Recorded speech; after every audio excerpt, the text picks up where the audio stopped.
ఖమ్మం నుంచి సిటీకొచ్చి 'ఖతర్నాక్ పోరి' అనిపించుకుంది రీతు చౌదరి. యాంకర్‌గా కెరియర్‌ని స్టార్ట్ చేసి సీరియల్స్‌లో నటించింది. చివరికి 'బిగ్ బాస్' షోతో క్రేజ్ దక్కించుకున్న రీతు చౌదరి ఇప్పటి వరకు సినిమాలైతే చేయలేదు గానీ, సినిమా ఆర్టిస్టులకు మించి పాపులారిటీ దక్కించుకుంది. ఇక వివాదాల్లో ఎప్పుడూ ముందుండే రీతు చౌదరి ప్రేమ, పెళ్లి, విడాకులు, కోట్ల ఆస్తులు ఇట్లా చాలా విషయాల్లో వెలుగులోకొచ్చింది. ఇక 'బిగ్ బాస్' సీజన్ 9లో డీమన్ పవన్‌తో రొమాన్స్‌ని గట్టిగా దట్టించి వార్తల్లో నిలిచింది. ఇక ఆమె పర్సనల్ లైఫ్ విషయానికొస్తే కుక్కలంటే అమితంగా ఇష్టపడే రీతూ చౌదరి ఇంట్లో క్యాస్పరు, కోకో అనే 2 శునకాలున్నాయి.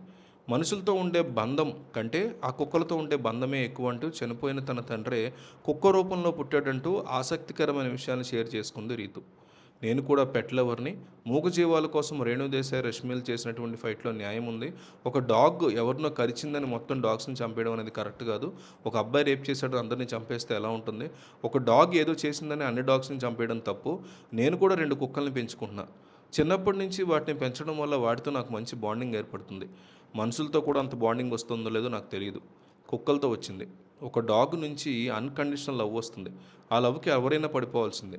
మనం ఇంటికెళ్ళగానే అది మనల్ని ఎంతగా మిస్ అవుతుందో చూపిస్తుంది. దాన్ని చూడగానే కళ్ళల్లో ఆ ప్రేమ కనిపిస్తుంది. నేను ఏడుస్తుంటే కూడా నా డాగ్ క్యాస్పర్ తట్టుకోలేడు. నా కళ్ళీనని కాళ్ళతో తుడుస్తుంది. అంత ప్రేమ చూపిస్తుంది. నా ఫ్రెండ్స్ ఎవరైనా సరదాగా కొట్టినా కూడా ఊరుకోదు. వాళ్ళ మీదకి వెళ్ళిపోతుంది. మా అన్నయ్య నేను అరుచుకుంటుంటే ఆపండి అని అరుస్తుంది. ఆ ఫీలింగ్స్ అన్నీ మనకు ఒక డాగ్ ఉంటేనే అర్థమవుతుంది. నేను చెప్తుంటే ఎక్కువలా కనిపిస్తుంది కానీ ఒక డాగ్‌ని పెంచుకుని చూడండి. అప్పుడు మీకు అర్థమవుతుంది. మా నాన్న జనవరి 22న చనిపోయారు. అదే రోజు మధ్యాహ్నం కోకో అంటే తన ఇంట్లో కుక్క పుట్టింది. మా డ్యాడీనే మళ్ళీ పుట్టాడని నేను నమ్ముతా. మా డ్యాడీ ఏం చేస్తాడో కోకో కూడా అదే చేస్తాడు.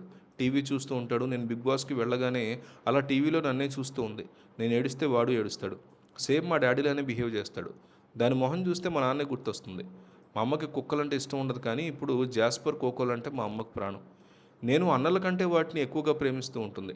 వాటి కోసం మా అమ్మ ఎక్కడికి వెళ్ళదు. ఇంట్లోనే వాటి కోసం ఉండిపోతుంది. అంత కనెక్షన్ ఉంది వాటితో. వాటికి ఏం పెట్టాలో అన్నీ అమ్మే చూసుకుంటుంది. నేను వాటితో ఆడుకుంటాను అంతే.